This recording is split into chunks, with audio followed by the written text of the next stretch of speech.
Online for Wednesday, March 24th, 2021. My name is Drew Clark, and I'm the editor of Broadband Breakfast, which is a news and event service, a community, if you will, focused on getting better broadband and better lives for everyone. Obviously, we're focused on the United States and very, very interested in all aspects of infrastructure policy and applications and usage. In fact, we cover these issues on a daily basis, so I invite you to visit Broadband Breakfast.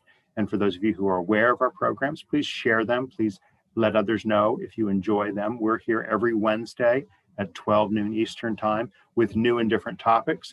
The next week, on the 31st of March, we'll be talking with state broadband authorities from across the country and the role that they're playing in broadband matters at this time.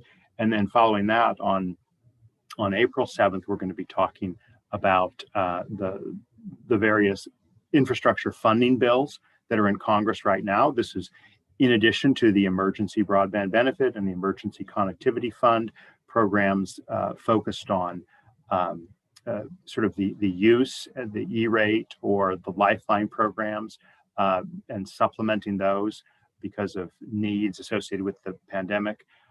These bills that we'll be talking about on April 7th are more of the $80 billion, $94 billion, $100 billion nature, and they will deal primarily with infrastructure. So we're going to talk about the best ways to spend funds of that sort. And then on April 14th, we're going to be talking about financing infrastructure, sort of the other end of the picture, right? If you are spending the money, what do you want to be focused on? If you're receiving money or building a project, what do you want to be focused on? So just to kind of, generally speaking, we're about better broadband, better lives, which means the infrastructure and also the applications and usage. And today we're going to be talking about those applications and uses. We're going to be talking about the role, indeed, the need of online higher education. And by way of setting the stage for our great panelists here, I want to mention that it's now been a year that we have been streaming on a weekly or more basis Broadband Breakfast Live Online. In fact, we started March 13th, 2020, and it was in a session on online higher education. And one of our panelists, Dr. Charles Severance, participated with us. So it's a reunion panel for him. And this is a reunion panel in another sense as well, because 9 years ago, Broadband Breakfast, that's how we got our name. Actually, we have an event, the Broadband Breakfast Club, and it was through these in-person events that we started to build this community around broadband policy and internet technology. And we had an event 9 years ago on the road in Boston. It was called Will Broadband Succeed in Changing the DNA of Universities? And both Dr. Charles Severance and Dr. David Weidberger on our panel were on that panel. So kind of it's a 1 year reunion and a 9 year reunion in another sense. And we're grateful for both of them as well as all of the panelists that will be participating here today. So without any further ado, let me go ahead and open up our view to all of our panelists. We're going to start off with Dr. Charles Severance, who's a clinical professor and teaches in the School of Information at the University of Michigan. His complete bio, of course, is on the page that you can see. You can watch this video from that page, but I'll let him talk a little bit more about his passion for and experience in the online higher education space. He'll be followed by Dr. Lori Williams. Lori is the president and CEO of NC SARA, and so she'll be able to talk to this organization and its important role in the distance learning and higher education landscape. She'll be followed by Dr. Badrul Khan, who coined the phrase web-based instruction more than 25 years ago. We look forward to hearing from him, his insights on this topic. And rounding out our panel is, I'm sure he would say, don't call me doctor, but he is Dr. David Weidberger, and I have long admired his writings and thoughts on this topic. As I mentioned, he was on our program 9 years ago, the author of books such as well, you didn't put the names in the bio, so I always have memory fog here. But is it Small Pieces Loosely Joined? Is that one of them, David? And he's just an incredible thinker on issues of technology, machine learning, and human learning. So we look forward to his contributions to this discussion as well. So with that, let me turn it over to you, Charles, and then followed by Lori, Badrul, and David. So go for it. Okay. Thanks, David, for that great intro. And I'll just say it's always great to be on Broadband Breakfast, right? 1 year, 3 year, 2 month reunion. We could, I love doing this. Broadband has been a personal passion of mine. I was part of the early first 4 markets of cable modems back in the day, and have been and part of a small nonprofit that works to ensure that broadband access is equally given to those in rural areas here in Michigan. So the advocacy position of Broadband Breakfast is something that I'm very comfortable with, even though today we're not so much talking about advocacy, we're talking about online learning. So it has been a year, and the University of Michigan, where I'm from, picked a day. They shut down on a Thursday. They shut down on a Friday and said, schools canceled. And on Monday, we came up as an online school, right? And so it was a quick pivot, in the sense of quick pivot. To give you a little more context, though, the University of Michigan, it would take me a whole hour to explain why this is particularly opposed to online, has historically been particularly opposed to online education. Literally, I had never taught nor knew of anyone who taught an online class at the University of Michigan for 20 years, except maybe like in nursing and dentistry and in fields that had continuing education. But we really, I'm sure less than 1% of the credits awarded by the University of Michigan over the past 200 years were online.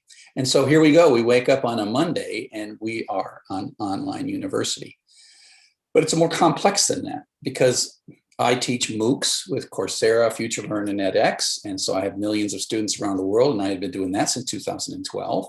And I've been sort of blending how I teach online and how I teach MOOCs. But we at the School of Information, which is one of the more innovative schools at the University of Michigan, don't tell those other schools that I said that, we have an online master's program. And literally, we were one of the first online master's programs to happen in the modern era at the University of Michigan. And we were in the middle of that. And so we were in the middle of teaching millions of students online with Coursera, edX, and FutureLearn, teaching hundreds of students at high credit rate online, and teaching on campus that then was forced online. And so if you go back and look at that old one, I looked at all this upheaval and I said, this is great. I love being forced to do something that's a challenge, because if we had a choice to do what we did a year ago, no one would have done it. I mean, literally could have took a vote and be like, okay, I want to do it. And then no one else would want to do it. And so what was fun for me was the fact that the rest of the university was also forced. I was moving joyfully in this direction, but few others were. And so I have considered this past year as a wonderful experiment that all the rest of the university has been forced to cooperate with me in this understanding of what online education. And so what are the results of the first year experiment? Well, the first thing is Coursera did pretty well. The revenue numbers that I see in Coursera had this bump from March to December that was kind of like a 50% increase in the growth. It's actually slowed back down now. And so there was this underlying linear growth that Coursera had, but there was this massive bump in interest in online education that now has gone back to what I would call regression to the mean. We've gone back to the normal one. So Coursera has been very successful. Our online program had been very successful. And I have, as a teacher, I have learned to teach differently. And the most interesting part of the experiment was the question in the back of my mind is, how can I charge $3,000 for one class and $49 for the same class that the content and the material and the learning objectives are the same? How can I do that? And what is that difference? And will that be sustainable? And we can talk later about the conclusions of that, but I'm surprised to feel that I'm okay. I found out how I should have been teaching all along and how a smaller cohort-based education experience that mostly online is quite different from a large kind of mass market education thing that's all online. And so I'm learning, and what I'm doing right now, again, trying to take my bosses and co-opt them into my grand experiments, is the students don't want to go back to exactly what it was before. They're going to be grumpy about it. If we say, well, okay, that's the end of online, and you're all coming back to Ann Arbor. Now, everyone wants to get back to Ann Arbor and go to football games and go to bars. And so that's going to always happen. But there's going to be a set of students that say, you know what? I want your high quality education at a distance. And you have proven, whether you wanted to or not, you've proven you can do it. And so what I'm interested in what the hybrid looks like once on campus happens, and what my role as a teacher in a very expensive, high-end education, it's a high-touch education, and how does that work? And I'm quite confident that I can knock it out of the park and do a really, really, really good job of it. I just need to let my bosses let me do that. And so, my more interesting question that we can come back in a year and talk about is, once we can be back together, what will the effect of this tremendous experience have been? And then from a broadband perspective, I'll throw out a couple of real quick questions, then I'll be done, Drew. From a broadband perspective, I now can't work in a house that doesn't have at least 2 broadband connections. I refuse to work. So I now, in all of the locations that I work, have at least 2 broadband connections. I generally have a fast one and a slow one, and my slow one is DSL. And I'm just curious if there is an amazing trend where everyone is starting to put 2 internet connections, because you just can't afford to have one go down and have only 1 internet connection. If you're like Drew, say, you know what, Drew's down. This is not happening today because his 1 broadband provider. So I'm curious how many people have 2 broadband providers because of this. Let's see, what was the other one that I had? Yeah, that's it. I'll stop there and let the conversation go. Yeah, so go ahead, Drew. We'll definitely come back to you with more of those thoughts, but that's a great one for redundancy. Let's turn it over to you, Lori, to tell us a little bit about what your view is on the last year. Thanks very much, Drew, for having me. I'm really pleased to be here, and it was fascinating to listen to Charles talk about his experience. I started in this field more than 20 years ago. I was a single mom, and I really wanted to go back to school, and I ended up teaching and working as a grad assistant in a master's program in applied linguistics and teaching English as a second language, and was just drawn to what was happening with educational technology, and found myself soon after that in the role of the language lab lady. And just for fun, because I was getting kind of bored, honestly, I converted all of the materials that at that time were on cassette tapes. For those of you that are young, you can look that up and figure out what a cassette tape is, and audio CDs, put them on an internal server and serve them up as MP3s. I just kind of took a chance on, well, you know, this looks like it's likely to be the file format for the future here, and made it easier for all the students to just listen from their dorm rooms instead of having to come into the language lab. And from there, I became more and more interested in getting a PhD. And there just weren't many of them. You know, there were a few here and there that were low residency. There was no such thing truly as online learning at that time, even though it was the advent of the internet. And I became more and more interested in moving away from just individual faculty members who were interested in throwing up an online course as an experiment, or maybe just putting their syllabus online and some links to digital articles, but rather an entire degree program.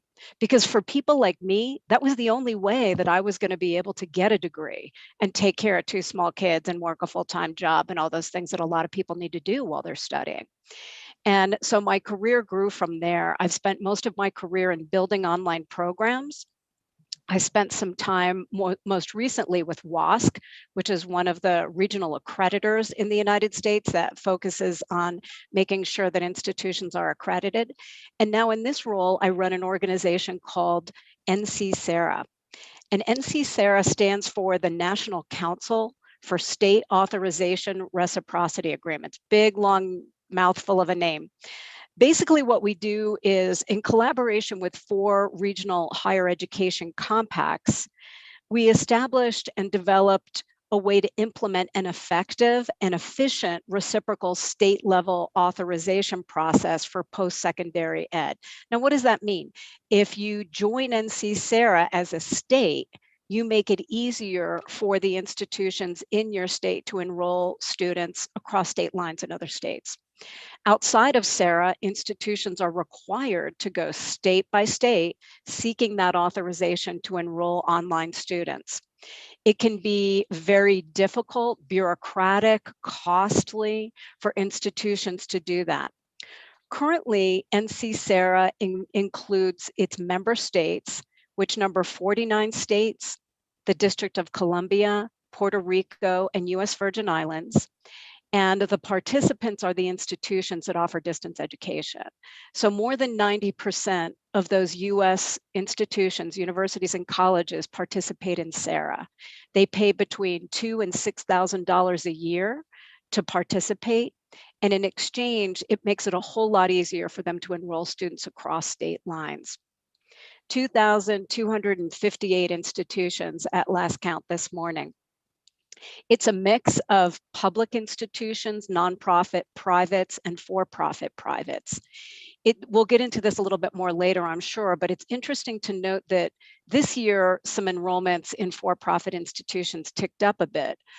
We have 99 out of that over 2,000 institutions that are for-profit, 4% of the institutions, but roughly 16% of the enrollments. So before NC-SARA, it was expensive, overwhelming bureaucracy, lack of protections for students. It's interesting to note that more than half of the states in the United States really just don't regulate distance education outside of SARA. Confusing, limited options for students, and inconsistent data was provided. Now under SARA, these institutions and states find the process more affordable, simplified process, enhanced protections. Not only do you need to be authorized in your home state first before you can participate, you need to be in good standing with your accreditor. You need to meet certain financial requirements to demonstrate your financial viability. We've streamlined these regulations. There's one set for everybody. Students have more choice. They can enroll in programs even if they up and move because of their job or something happens in their family situation. And everybody provides consistent data. We make all of our raw data sets available on our website for any researcher to go and download and learn more about online enrollments among those institutions that participate in SARA. So students benefit because they've got this increased access. We have better resolution of complaints in a consistent process, and it reduces the overall institutional cost that would otherwise be passed on to students.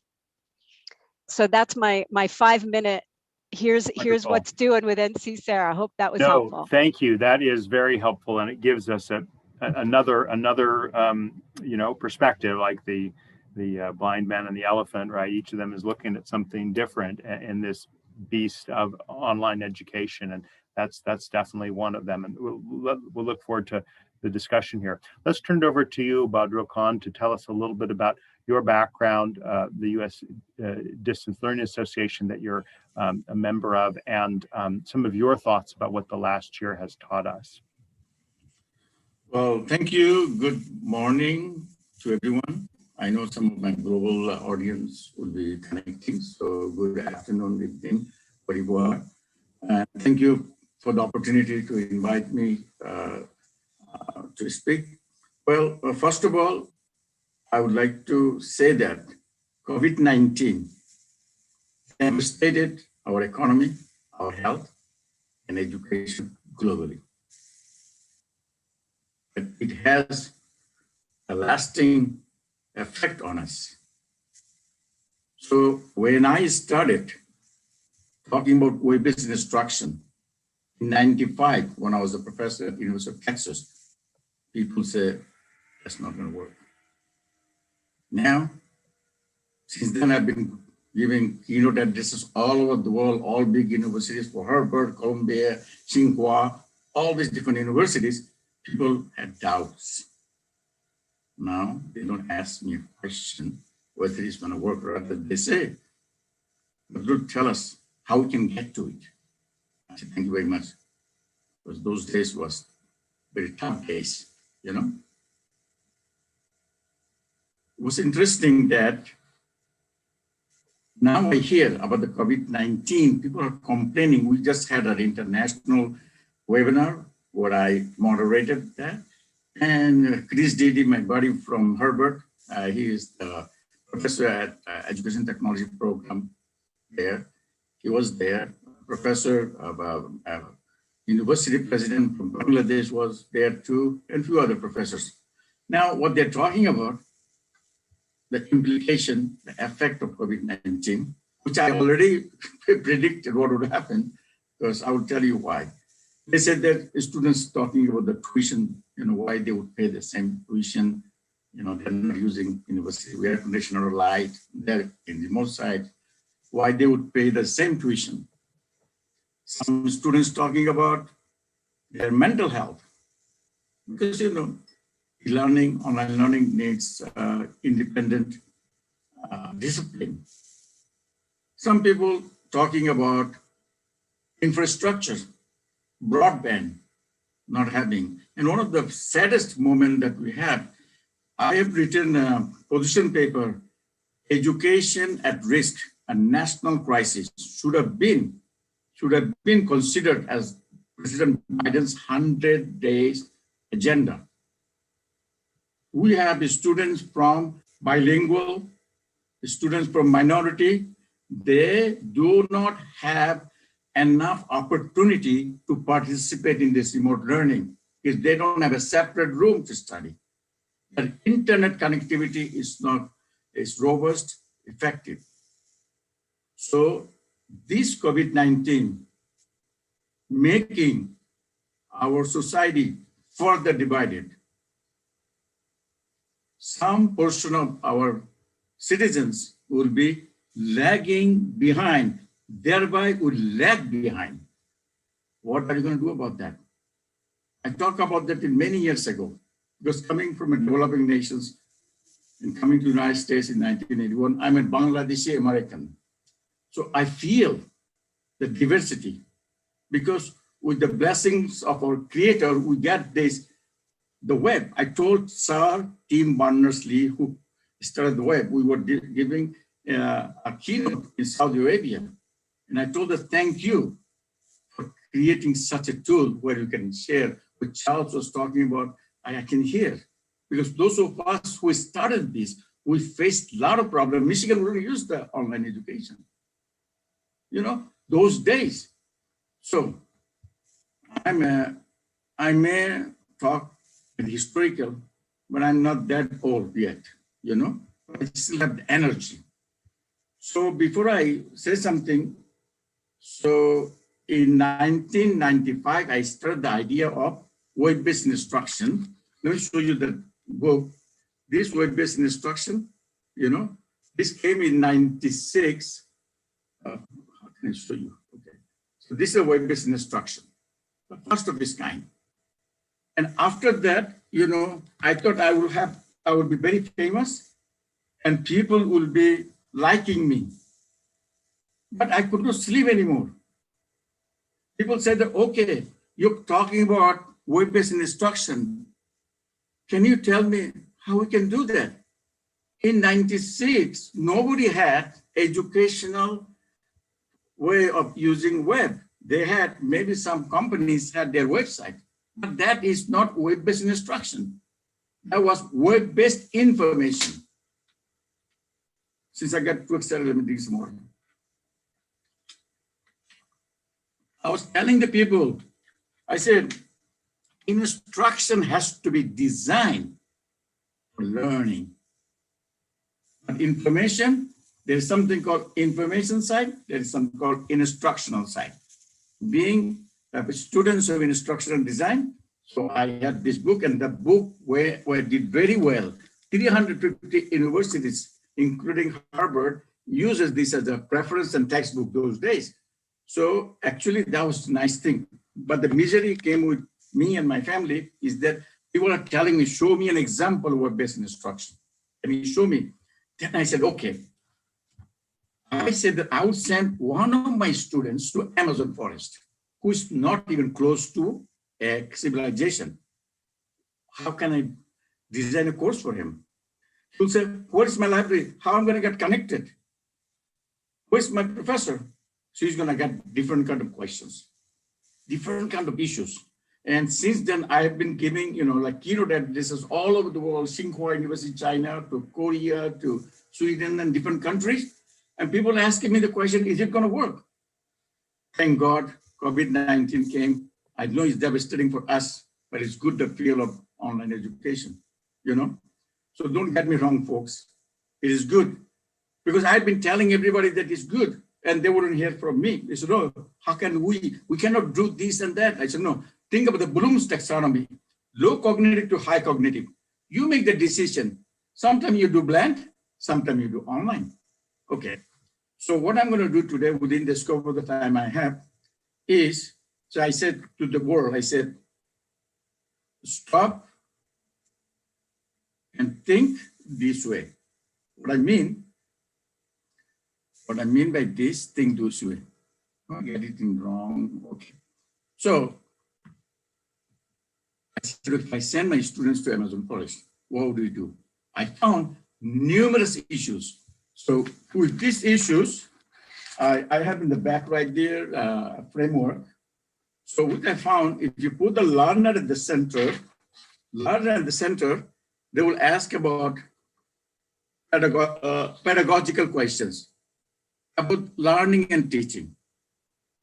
Technological question talks about hardware, software, infrastructure, interface design. Thumbs up some used to be very good. In Bangladesh, when I was growing up, it's like more like challenging. So if American professor give me a thumbs up for a question that I got right when I was young, then it seems that why professor giving me thumbs up or challenging me when I got it right? It's called cross-cultural communication, interface design, then evaluation. Just to, we do have this document linked to the very first item below the bios, and so people can see this. And obviously, you've got 8 points here: technological, interface design, evaluation, management, resource support, ethical, institutional, and pedagogical. And these are obviously great topics we want to include in our discussion here. And we'll open it up very soon so that we can talk about those or other aspects of this. But I want to make sure we have some time for David Weinberger as well. So let's go ahead and turn to you, David, to give us your opening thoughts and suggestions and reactions to this situation we've been in, what we're learning about education, and then we'll open it up broadly to all of the panelists, okay? Thanks, Drew. I mean, it's an honor to be in the presence of such pioneers. I mean, that's no other word for it. All of us are coming at this from different sort of interests and angles, and mine at the moment at least is in what's happened to knowledge, first online in general, and then when put into Zoom-based education. Not the only type of online education, but dominant in many parts of our world. So knowledge in the West has a long history. I'm sorry, my educational background is a long time ago, was in philosophy. So, which has a couple of key ideas, all of which have been overturned in the past 25 years by the internet. So we used to think that knowledge was nice, you could confine it into books. Now, and it separated into topics, and now everything is linked in very, very messy ways, which, by the way, I think almost all of this is intensely positive. But so it goes from confined to messily linked. It was considered to be a very serious task, and it still is, of course. But if you look at how people learn online and how they gather knowledge and discuss knowledge, it's almost always because they're interested in it, and those conversations almost always turn out to be interesting, digressive, and entertaining. All the things that we try not to do in classrooms typically. The task used to be, let's build stable ideas as a foundation, as a cultural foundation. And now that task continues, but it's embedded in a much broader task, which is just collaborative sense making. I mean, we spend more time doing that on the net than being serious researchers generally, but we spend an enormous amount of time just trying to figure out what things mean. We talk with other people about it and the like. So Zoom comes along, or the virus comes along, and Zoom education becomes very, very common. And Zoom does wonderful things, and a great deal of wonderful things happen in Zoom-based education. That's the first disclaimer for what I'm about to say. And the second is, I don't know how to fix the things that I'm about to list as problems with Zoom education. I wish I did, and I suspect people here on the panel do. But from my point of view, the internet comes along, it takes an old idea of knowledge, sort of breaks it apart into many little pieces that are intensely, messily linked, where human values like being interesting and entertaining and building sense together start to take over. That's where knowledge is embedded. Zoom comes along and puts it back in the box, almost literally. It puts education back in the box. And so while Charles has pointed to some very, very positive things, and Badrul has been talking about this since 1995, and that's absolutely right. Nevertheless, from the point of view of what has happened to knowledge, Zoom puts it back in the box. It had been exploding from it, and it still will, of course. Some people love Zoom-based courses. I've taught them too for the past 4 years, and some people take to them and some people don't. But even when they're not, I'll put it like this. Zoom looks like TV. TV often does a way better job of educating us than at least bad courses that are simply transplanted from a physical classroom onto Zoom, better than those sorts of Zoom classes do. Our 5-year-old grandson, data point of 1, so essentially pointless, he does not take well to his Zoom classes. He does spend way too much time watching TV, but TV has gotten really good for kids in the sense that there's an enormous amount of programming that is really directly entertaining to children, but also purposefully really educational. So he has learned numbers and some math concepts and reading stuff, and he knows he knows a great deal about ocean creatures because it's being presented to him in a very entertaining way on TV.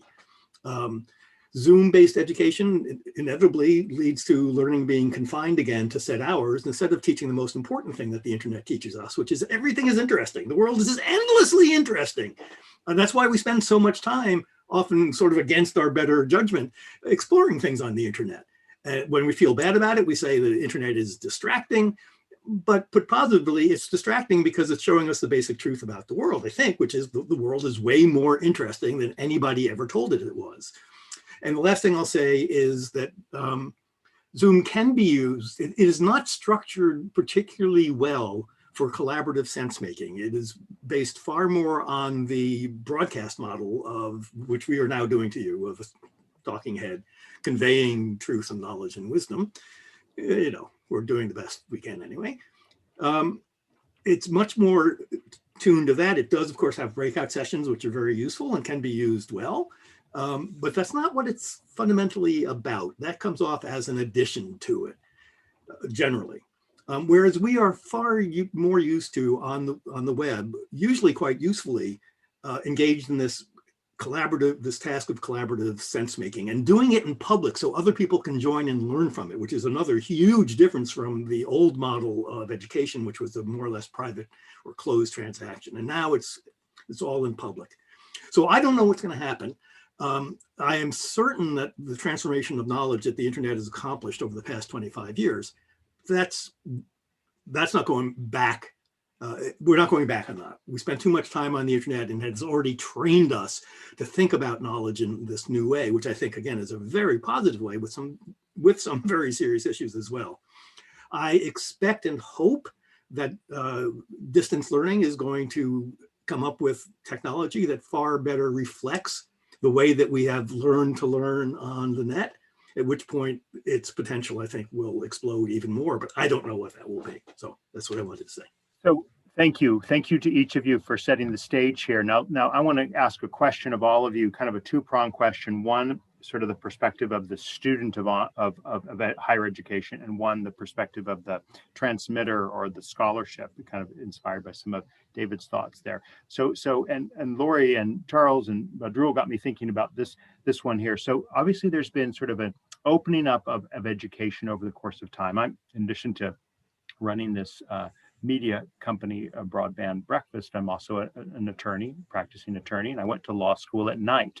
So that's kind of one dimension, night school, okay? And then you can think of different locations, right? Which is enabled by distance, right? And the distance learning. You can think of the asynchronous component of education. Many schools are not, there's no classes at all. My brother-in-law is a professor at VCU, and he and I were talking about how he adapted to COVID. And he said, yeah, I don't do any Zoom instruction at all. It's just, he puts out an email, he gets assignments on a weekly basis, and he builds his program that way. So the asynchronous mode.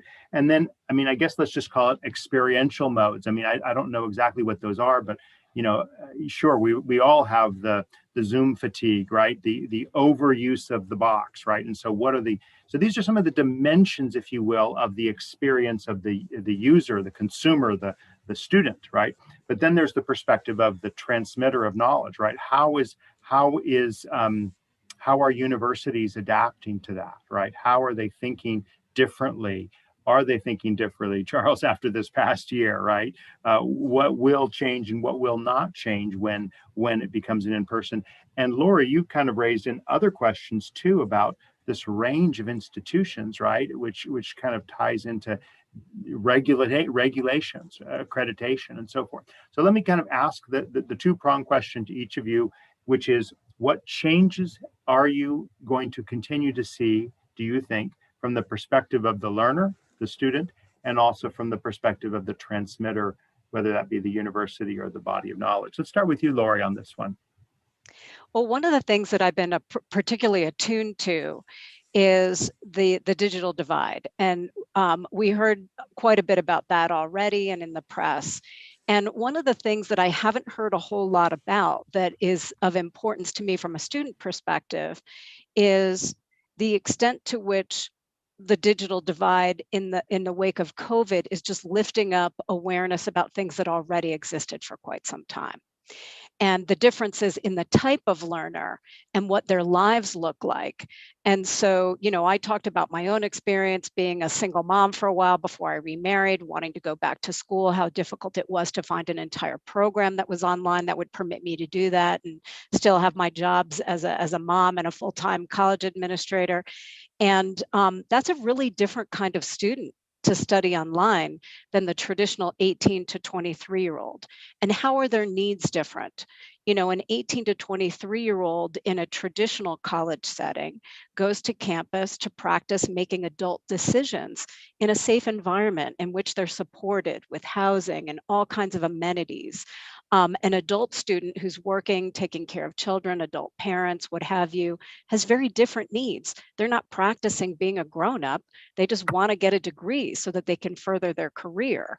And of course, there's a lot of crossover in those groups, but they're very different populations who have very different needs, regardless of the modality of online learning, whether it's synchronous or not, whether it involves video or not.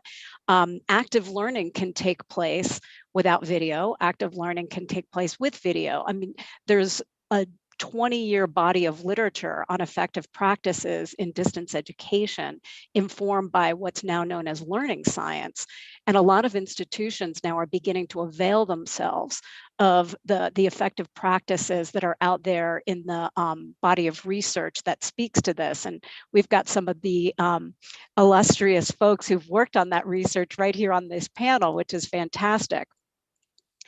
Many more large institutions are going to continue online. We've got a survey that we're about to send out to our participating institutions asking them, so what's up next? You know, are you going to stick with what folks have been calling remote instruction, which is that quick and dirty, turn it on, go, let's figure out how to do what we've been doing face-to-face online? And how many of you are truly going to go to a distance education modality that's informed by the richness of what we've learned about what those effective practices are? And will you continue in that vein? And I'm sure that there will be some that will want to go to hybrid, some that will just go back to face because their primary audience is that 18 to 23-year-old who wants to study face, and everything in between. And it'll be very exciting and interesting to hear more about what folks' plans are. I also just wanted to share a little bit more about online learning insofar as it's been maturing for 10 or more years with a lot of the big players. And those that want to break into it now are going to have a much easier time of it if they've already got a brand that's recognized. So will they leverage that brand? I saw some news recently that some of the large institutions that have not been participants in online education in a big way do want to go that route and are spending more money on marketing in order to be able to do so. So a lot of this is determined by market. How much money are you willing to spend marketing your programs across state lines in order to catch up with those that have been doing it for quite some time, primarily for-profits, but also some nonprofits? And I'll stop and let others talk because I could go on and on. Please jump right in, any of you. Pedro, go ahead. Okay, actually I have to go to another one in 10, 15 minutes, maybe, University of Texas doing a micro-learning featuring me. So what I'm gonna today say is this. What I hear from higher education is this: professors are busy, creating online education is very difficult. But I also believe learning should be systematized.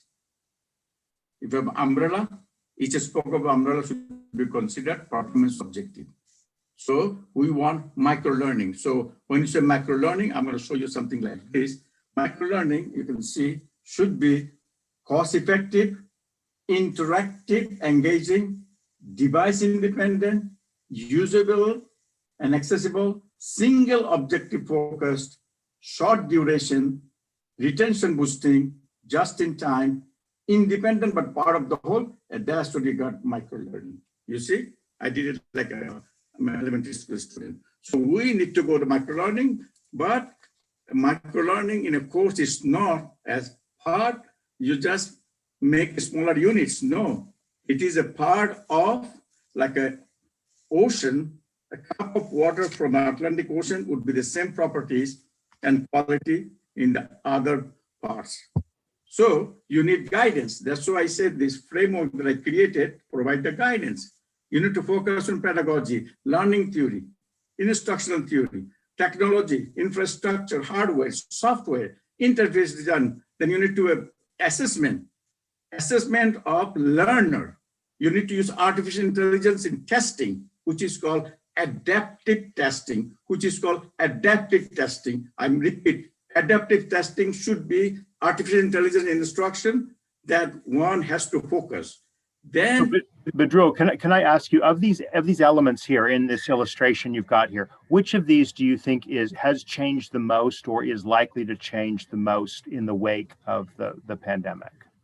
Actually, these are all systemic in nature, like interconnected. For example, if you have a video on a topic and your internet broadband is not working, so you don't get the video loaded, right? So that hurt the pedagogy, because you had, like in Bloom's taxonomy, decided for this content types, high cognitive level, you need to use the simulated video, but your internet not working, so your technology, which is technology infrastructure broadband, is not working. So these are interrelated. I cannot single, one of the things that I think is important also, the ethical consideration is got geographical diversity. I could be in early 8 in the morning in Washington, D.C. teaching a course.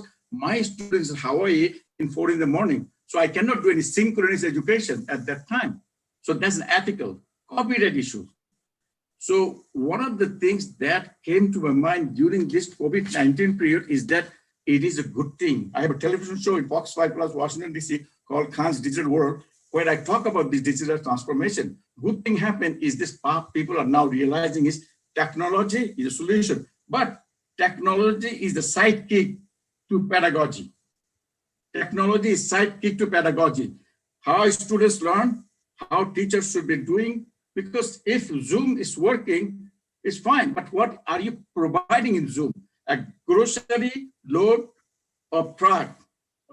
Okay. Well, let's hear what others, Charles and David, say to, like, what is the pedagogy that is informed by the technology? If we aren't going to let the technology drive the pedagogy, what are some things that you've observed, Charles and David, and likely to kind of have legs going forward? Well, I like what's being said. I think that the finer the grain the educational pieces can be, the more easily they are consumed. Frankly, my big thing about adaptive learning is not so much to build artificial intelligence, but give students choices to make so they can take their own path, right? And the students are very good at adaptive learning if you give them the materials in the right shape. I want to talk a little bit about something David said. If I had more time, I would talk about 1997 and how dangerous it was to talk about web-based education in 1997. I assume you might have crossed paths with James Duderstadt in your travels and how he got fired for talking about online education a little too loudly in 1997. So the president of the university was fired, which is that long story. I don't have time to tell you all. But talking about David's Zoom lectures, right? So the thing that I figured out right away was lectures. Now, things like discussions and things like online videos, et cetera, that I kind of figured out before. What I realized immediately, as soon as I was forced online, joyfully, was that what I did every Friday at 2 o'clock for 2 hours was completely wrong. And it would be even more wrong to just do that to a camera. The exact thing that I normally do in 2 hours. Every Friday, if I just every Friday turned the camera on for 2 hours and did the same thing, it would be a travesty. And the reason is, as everyone can figure out on this call, is I cannot finish a thought no matter how hard I try. I just ramble on and on and on and on and on. And literally, if I'm going to teach you a concept about HTML forms, I am so much better if I simply give you an entertaining lecture where I say things once and you can go back and forth, et cetera. And so the first thing I realized is that 75% of what I do in my lectures was way better done online, and I should have been doing it online all along. And so what I realized is that 25% of what I do in lectures is really coaching and motivation, right? And so I'm like, hey, this is a good week. Last week was hard. Next week is going to be easier. And 2 weeks to the exam, and I know you're all going to on and on and on. It's little mini TED Talks and mini coaching, and they don't take 2 hours to do. And so the problem is we have this concept that says, if it's a 3-credit class, you're supposed to have 2 hours of lecture and 1 hour of discussion. And so I don't want to do 2 hours of lecture in the fall. I want to do 30 minutes of coaching. And I literally, if the management won't let me do it, I'm going to schedule a 2-hour lecture. And I'm going to tell the students, I'm going to literally be here and only talk for 30 minutes, not waste your time. And I want to give you time to watch my really good online materials. And as a matter of fact, I'm going to sit in this room from my lectures from 1 to 3. I'll be here from 1 to 1:30. And I'm going to sit here from 1:30 to 3 because that's what it takes to accredit a 3-credit class. But you can leave. But I'm stuck here because I have to. And so this notion that do that which is sort of emotional and in the moment, that's the thing you got to construct every week as a teacher. But don't just flip your PowerPoints inside of Zoom. And that is separately understand that part of the course that needs to be live, needs to be in the moment, and that is content. And don't use a tool like Zoom to just deliver content. That should be edited, it should be high quality, and it should be efficient. And so that's that. And the other thing that's cool about that coaching bit is if you miss it and I record it, you can watch it an hour later. And so that's where I'm going to let some of my students participate remotely, whether or not my university lets me do that or not, or it's a normal thing. And the other thing I want to do is we have lectures and discussions, and I want to have normal discussions that are on campus. And then I have one discussion called the online discussion. And what I wanted to be able to do is to make that one infinitely large. But the problem is then no one will register for the on-campus discussions. And I think that's not right either. So I'm struggling with this idea of hybrid in a way that on-campus students get the best experience and distant students get their best experience. And I need to like change the entire registration system so that when students are registering for classes, I can communicate to them what I want them to do. And of course, this is all impossible, but I'm going to find a way one way or another. It gives a real new meaning to hybrid education, and kind of unpacking that a little bit. You're literally disassembling your course into what needs to be done in this format, and retooling the medium instead of a lecture, like a more polished YouTube thing, right? That doesn't have that interactive component, and reserve the Zoom or the class for the interactivity. So love to hear David's thoughts on this broader question of the time, location, asynchronous, experiential variables, and other thoughts he has in reaction to our panelists. So I don't think that there is a single pedagogy. I think this is, I think I'm here repeating Charles to some degree anyway.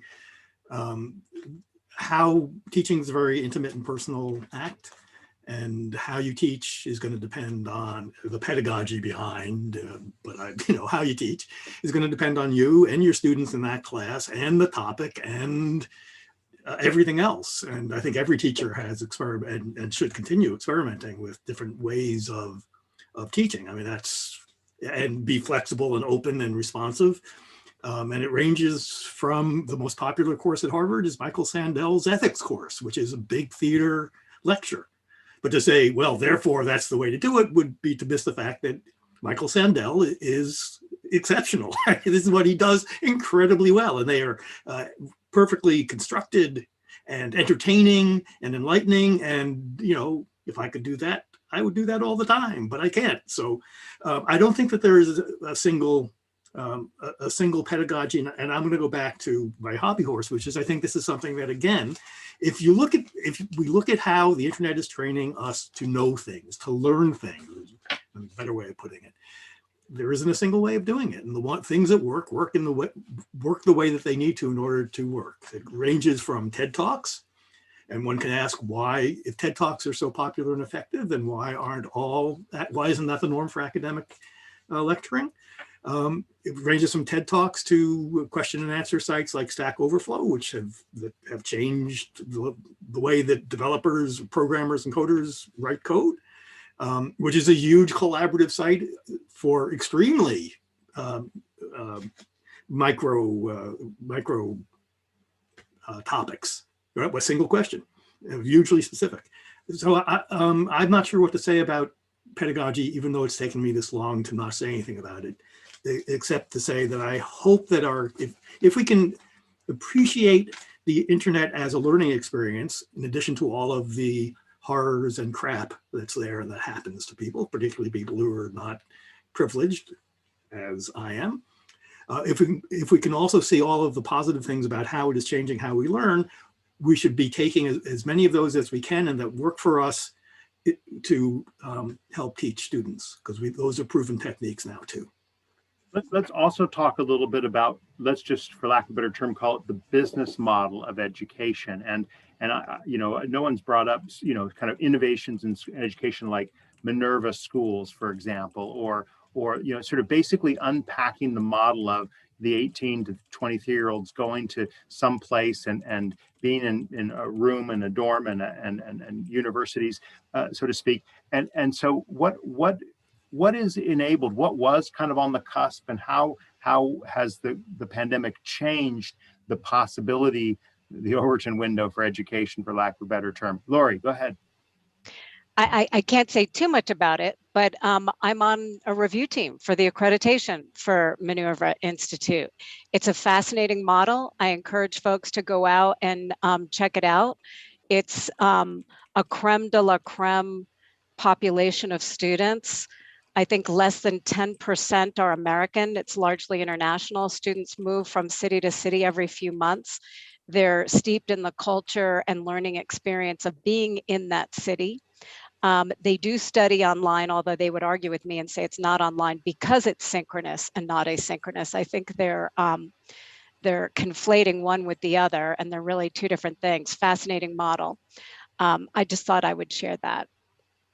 Charles, you're reminding me of what I've forgotten. So, what? Not necessarily that institution, but what are some things that you see more likely to happen now as a result of the last year's experimentation on education?